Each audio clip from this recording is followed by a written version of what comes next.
そのチケットについては他言しないでおくことね。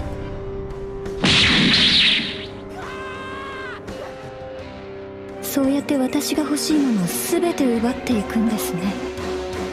おかわいいこと。 Hey everyone! Today I like to talk about the Figma Kaguya Shinomiya. She's from the anime Love is War, whose 3rd season just ended recently, so I figured might as well talk about her now since I just got her in the mail. And I'm a fan of the series, so I figured we might.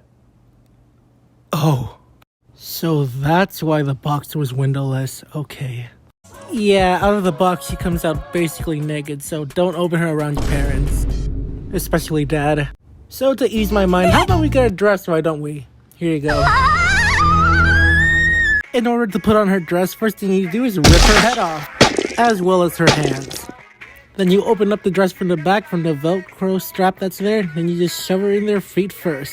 And you also need to put her arms through the sleeves, obviously. Which is a little easier said than done.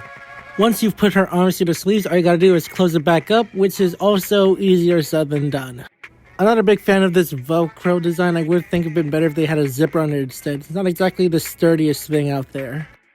But once you get it closed up, all you gotta do is flip down a little white piece, and there you go. After that, all you gotta do is plug her head back in, and her hands too. Which are extremely annoying to get in, especially with the sleeve in the way, so yeah, exercise some patience with this part. But afterwards, she should look complete. Now, this figure isn't my 1st, 2nd, 3rd, or even 7th anime girl figure. But she is the first to have fabric clothing be a big part of her design. Only rivaled by the Figma Sayaka, who also came with a plastic cape. I want to talk about the head sculpt. Looks pretty good at first glance, but then, for fuck's sake. And no, this isn't some type of birthmark, this is just a defect. But thankfully, the rest of the head looks fine, and even the body looks pretty good. But I have some concerns regarding the dress. Oh, it's nicely done. I fear that these small little stitches will come undone very easily. I feel like if I look at them the wrong way, they're gonna snap on me. Also, this might just be my figure, but I can't really get the hands to be flushed all the way. They always just stick out like this, so be wary of that. And the last thing is that this white floofy part right here is very good at collecting dust, so yeah, have a duster on hand. But at least her hair and her bow are nicely sculpted and painted. Alright, how about we talk about some of those accessories? She comes with quite a bit. As for hands, she comes with these spread open hands, these fisted hands, these cat girl hands, these relaxed hands, and grabby hands, but weirdly enough, nothing to grab. She also comes with the cell phone holding hand, which comes attached in the box, but it's still removable. It's pretty easy to take out. And even though this thing is really tiny, the detail here is impeccable. The keypad, the camera, the screen, the battery pack, even though my thumb is covering up, just everything is there. So yeah, good job Figma. But be careful with this thing, it's smaller than my fucking thumbnail. She also comes with alternate shoes, which is unique, I guess. Switching them out isn't that hard, you just gotta rip her feet off from the peg, but sometimes the peg doesn't like to cooperate, it just comes off with the shoe, so you're gonna have to fiddle with it a little bit. I'm not really a big fan of these alternate shoes. I would have preferred like an alternate dress or something. One accessory I do like, however, is this alternate hairpiece with cat ears. Aren't they just adorable? And to put them on, you just gotta rip off her hairpiece that's already there and just plug this one in, and boom, there you go. Along with the cat ears, she also comes with alternate faces. We cut the original one, this cutesy one, this face, this face, which sadly has this black smudge on her upper lip, which makes it look like she just ate chocolate and didn't wipe her mouth.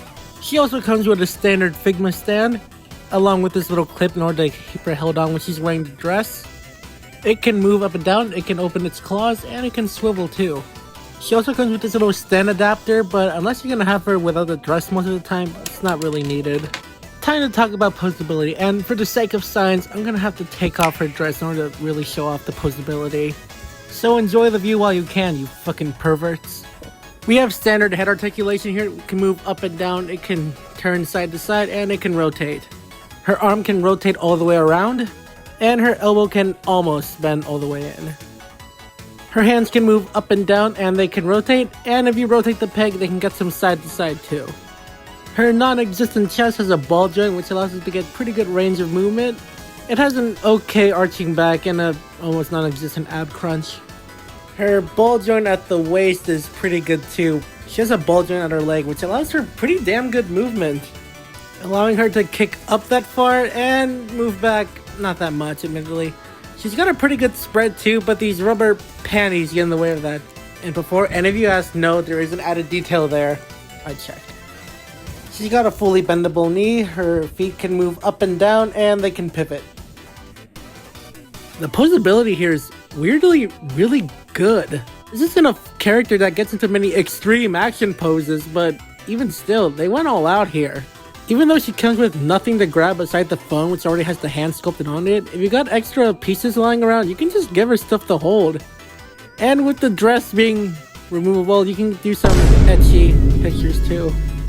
So yeah, have fun posing this thing around. I know I did. Okay, let's clear my mind with some size comparisons, please. Here she is next to a fellow pervert, the Figma Kaguya Shinomiya. Here she is next to another black-haired anime character, Figma Homura Akemi. And the only other Figma figure I have with cloth, Figma Sayaka Miki. And here she is next to the last video's review, Figma Yunyun. So, final thoughts on the figure. I love it. If you're a fan of Love is War, pick it up, you won't regret it. But if you're not a fan, you might just want to pass on this. But overall, good figure, would recommend. That's it. Goodbye, everybody.